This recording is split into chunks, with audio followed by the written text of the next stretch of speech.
بسم اللہ الرحمن الرحیم نحمدہ و نصلی علی رسولہ الکریم اما بعد۔ ان قریب شعبان کی 15ویں تاریخ آنے والی ہے اور شعبان کی 15 تاریخ کی شب کو شب برات کہتے ہیں۔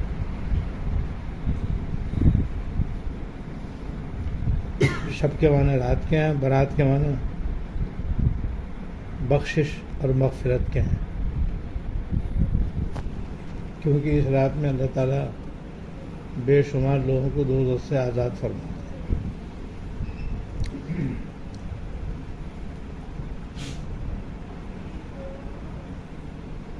اس شب کے بڑے فضائل ہیں، وہ تو سب اس وقت بیان نہیں ہو سکتے، خلاصہ میں عرض کر دیتا ہوں۔ ایک حدیث میں ہے کہ سال میں 5 راتیں ایسی ہیں، اگر کوئی شخص اس میں جاگے اور جاگ کر عبادت کرے تو اس کے لیے جنت واجب ہو جاتی ہے، یعنی اللہ تعالیٰ اپنے فضل سے ضرور اس کو جنت میں داخل فرمائیں گے، جس میں 3 راتیں تو بقرہ عید میں 8 ذی الحجہ، 9 ذی الحجہ، 10 ذی الحجہ، یہ 3 راتیں، یہ بڑی راتیں ہیں، یہ عبادت کی راتیں ہیں۔ یہ 3 راتیں تو بقرہ عید میں ہو گئی، 8، 9، 10 تاریخ کی شب، اور ایک عید الفطر کی شب، وہی بڑی راتوں میں سے ایک بڑی رات ہے، اور 5ویں شب برات۔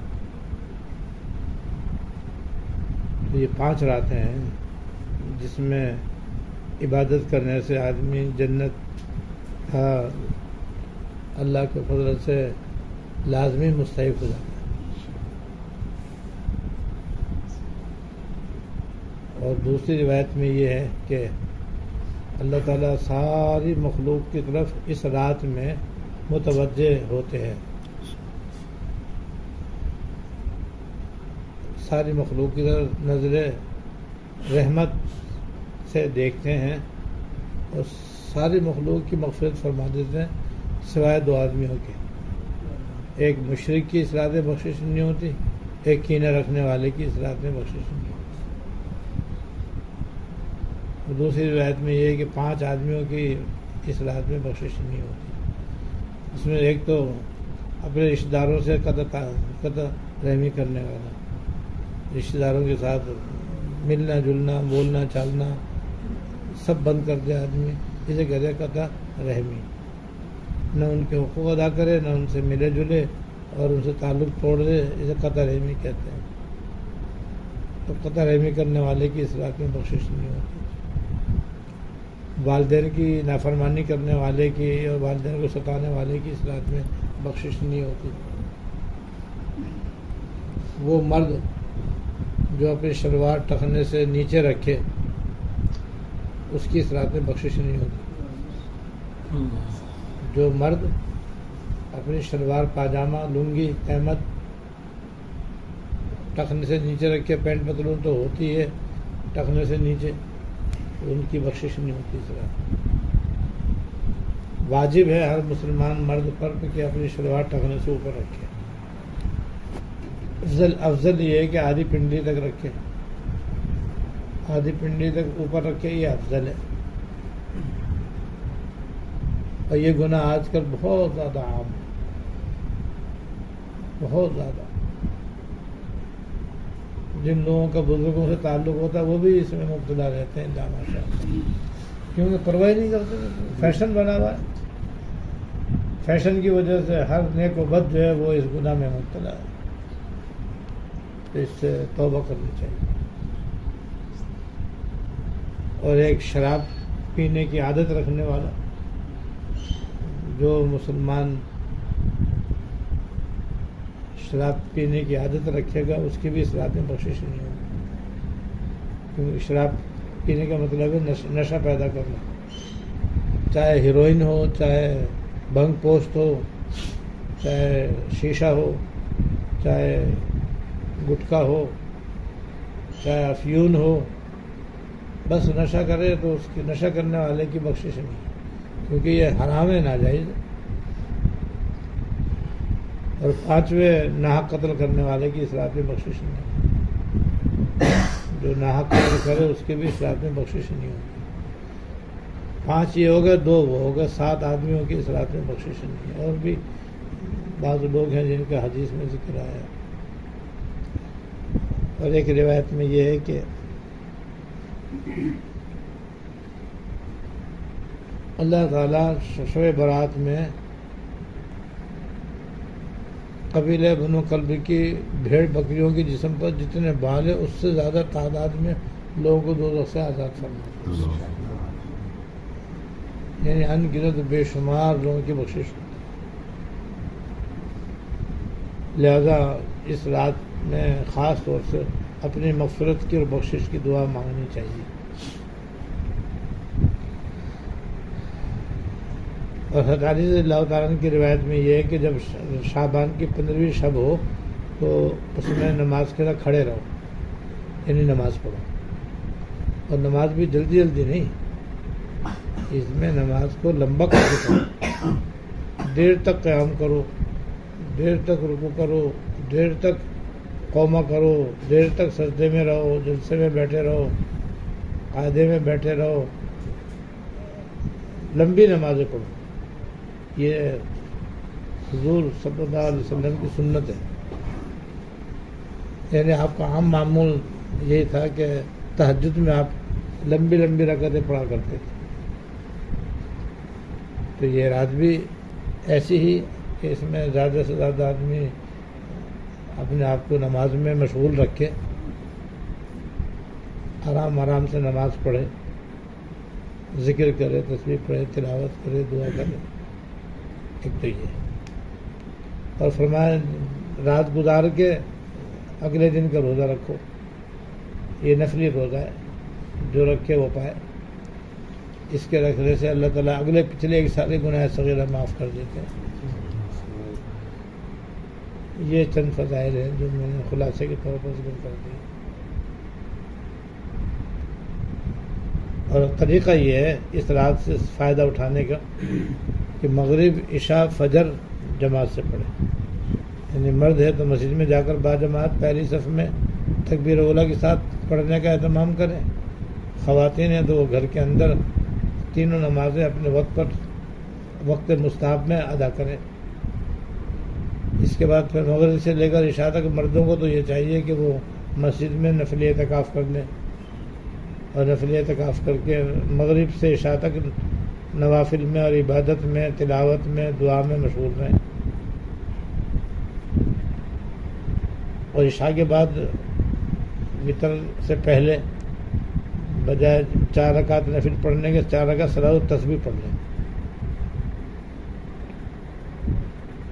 اور صلاۃ التسبیح سے 10 قسم کے گناہ معاف ہوتے ہیں۔ اور یہ رات بھی مغفرت کی ہے تو بس دونوں کا جوڑ بہت شاندار ہے۔ پھر وتر پڑھیں، وتر کے بعد کی 2 نفل پڑھیں، پھر گھر جا کر کے بھی کچھ عبادت کریں، نوافل پڑھیں، تلاوت کریں، اور پھر سو جائیں۔ 3 ساڑھے 3 بجے اٹھ جائیں تو 1.5 گھنٹہ مل جائے گا انشاءاللہ تہجد کا، آرام سے تہجد پڑھیں، توبہ کریں، استغفار کریں، اللہ تعالیٰ سے گڑ گڑا کے دعائیں کریں۔ اس طرح فجر کی نماز بھی مسجد میں جا کر باجماعت پڑھیں، اور پھر کوشش کریں کہ اشراق پڑھ کر سوئیں۔ اشراق تک کا وقت بڑا سہانا وقت ہوتا ہے، اللہ تعالیٰ پوری کائنات کو حیات نو عطا فرماتے ہیں، تو جو آدمی اس وقت اللہ تعالیٰ کی یاد میں مشغول ہوتا ہے اس کے ایمان کو حیات نو عطا فرماتے ہیں۔ مجبوری میں کوئی گنجائش ہے۔ مغرب کے بعد 20 رکعت اوابین پڑھ لیں، مغرب کے بعد 20 رکعت اوابین پڑھ لیں، کیونکہ 20 رکعت بھی تو حضور سے پڑھنی ثابت ہے۔ اب ساری ہم عام طور پر تو 6 رکعت پڑھتے ہیں اوابین کی، 6 بھی ثابت ہے، لیکن کبھی کبھی حضور 20 بھی پڑھتے تھے، تو اس سے اچھی موقع کون سا ہوگا؟ اس عبادت کی رات ہے تو اس میں بجائے 6 رکعت کے 20 رکعت ابابین پڑھے اور وہی آرام سے اٹھک بیٹھک نہ کریں، آرام سے ادا کریں، خشوع و خضوع سے پڑھیں، کیونکہ اس میں عبادت کر کے اللہ تعالیٰ کو خوش کرنا مقصود ہے، گنتی پوری کرنا مقصود نہیں ہے، اس لیے اور تسبیحات بھی پڑھیں۔ ہمارے والد صاحب رحمۃ اللہ علیہ شب برات میں 100 رکعت نفل پڑھنے کی عجیب و غریب ترکیب بتایا کرتے تھے کہ جس میں 100 رکعت بھی ہو جائیں اور پتہ بھی نہ چلے۔ وہ فرماتے تھے کہ پہلے 2 رکعت نفل پڑھو ایک سلام سے، 2 رکعت کی نیت باندھو، دوسری رکعت پہ سلام پھیرو، پھر دوسری نیت باندھو 4 رکعت ایک سلام سے، پھر تیسری نیت باندھو 6 رکعت ایک سلام سے،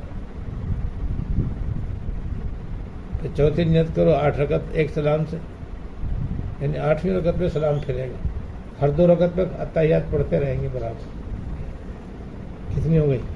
20 25 ایسے 5 دفعہ کر لو، کتنا آسان ہے، کچھ مشکل نہیں، مگر اٹھک بیٹھک نہ 100 کی گنتی پوری کرنے کے چکر میں نہ رہے۔ یہ تو 100 نفل پڑھنی ہے کہ اللہ پاک راضی ہو جائے گا، اور 100 رکعت نفل پڑھنے کتنا ثواب ہو۔ اور قبرستان ہر سال جانا کوئی ثابت نہیں۔ ایک مرتبہ حدیث عائشہ رضی اللہ تعالیٰ عنہ میں ہے کہ حضور جنت البقیع تشریف لے گئے، چلیے قبرستان بھی آپ جانا چاہیں جا سکتے ہیں، لیکن یہ نہیں کہ ہر سال جائیں اور ضرور جائیں، چاہے ٹھٹا جائیں۔ لوگ ٹھٹا جاتے ہیں بھائی، یہاں سے ہمارے 6 نمبر کورنگی سے بسیں جاتی ہیں بھر بھر کے، وہاں کیا ہوتا ہے، میلہ لگا ہوا ہوتا ہے، عورتوں مردوں کا اختلاط اور گانا باجا، قوالی، کھیل تماشا، گھوم پھر، تو تفریح ہوتی ہے، کوئی عبادت تھوڑی ہوتی ہے۔ ایسے قبرستان میں بھی نہ جائیں جائیں میلہ ٹھیلا ہو، ایسے قبرستان میں سناٹا ہو، تاکہ وہاں جا کر کے ان کے لیے یہ سارے ثواب اور دعائیں مغفرت کریں، اور اپنے لیے بھی اللہ تعالیٰ سے مغفرت مانگیں، اور اپنا انجام سوچیں کہ بھئی آج یہ ہزاروں نہیں لاکھوں آدمی قبرستان میں مدفون ہے، ایک دن میں بھی یہاں دفن ہو جاؤں گا، تو یہ اب میرے ثواب کے، یہ سارے ثواب کے محتاج ہے، کل میں بھی محتاج ہو جاؤں گا، تو کیوں نہ میں عبادت کروں، ذکر کروں، تسبیح پڑھوں، تلاوت کروں۔ اور یہ چونکہ رات دعا کی قبولیت کی ہے، دعا کے لیے اعلانات مغرب سے لے کر صبح صادق تک ہوں گے، تو بھائی دعا والہانہ آپ کے پاس ہونی چاہیے۔ دعا والہانہ مغرب کے بعد بھی مانگو، عشاء کے بعد بھی مانگو، تہجد میں بھی مانگو۔ یا مترجم مناجات مقبول، یہ جو مجموعہ 5 رسائل ہے، اس کے اندر مناجات مقبول مترجم ہے، چاہے ہر منزل کی جو ترجمہ ہے وہ اللہ تعالیٰ سے مانگو۔ عربی پڑھنا مشکل ہے تو کوئی حرج نہیں، اردو میں مانگو، مگر مانگو اور خوب مانگو، مغرب کے بعد بھی مانگو، عشاء کی نماز پڑھ کے بھی مانگو، سونے سے پہلے بھی مانگو، اٹھ کر بھی مانگو۔ اگر رات بھر میں ساری مناجات مقبول مانگ لو تو وہ کیا کہنے مانگ سکتے ہیں، کوئی مشکل نہیں۔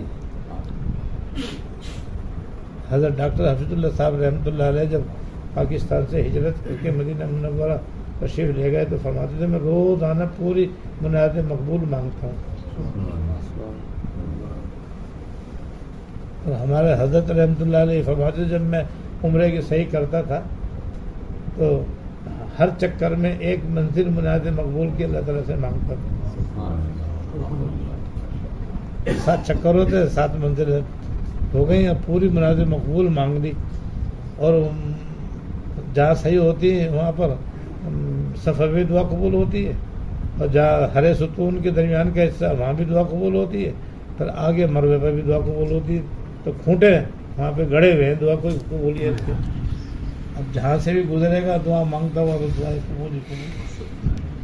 ایسے اس رات میں بھی دعا قبول ہی قبول، اپنی بھی دعائیں مانگ لو جو اپنی حاجت کی ضرورت کی چیزیں، اور باقی یہ دعا والہانہ جو ہے وہ لے لیں انشاءاللہ تعالیٰ، وہ مانگیں۔ بس دنیا جہاں کی باتیں حتی الامکان نہیں کریں، فضول باتیں اس رات میں نہیں کریں، ادھر ادھر کی باتیں نہ کریں، بس جو کچھ کرنی ہے کر کے آگے فارغ ہوں. عصر کے بعد غسل کر لیں، نئے کپڑے پہن لیں، خوشبو لگا لیں اور پھر مسجد میں چلے جائیں اور عشاء تک مسجد میں رہیں. عشاء کے بعد گھر آ جائیں، گھر والوں کو بھی عبادت میں لگائیں، پھر جلدی سے سو جائیں تاکہ جلدی سے اٹھ جائیں، اٹھ کر خوب عبادت کریں، پھر سحری کھا کے روزہ رکھ لیں. اور روزہ بھی سچا روزہ رکھیں، یعنی آنکھوں کا بھی، کانوں کا بھی، زبان کا بھی، دل کا بھی، اعضاء و جوارح کا بھی، یعنی صبح شام تک روزے میں کوئی گناہ نہ ہو، نہ کبیرہ نہ صغیرہ. جب ایسا سچا روزہ ہوگا اور رات عبادت میں گزرے گی تو رمضان بھی ایسے ہی نصیب ہوگا انشاءاللہ. اللہ تعالیٰ ہم سب کو نصیب فرمائے. باقی دعوانا الحمدللہ رب العالمین.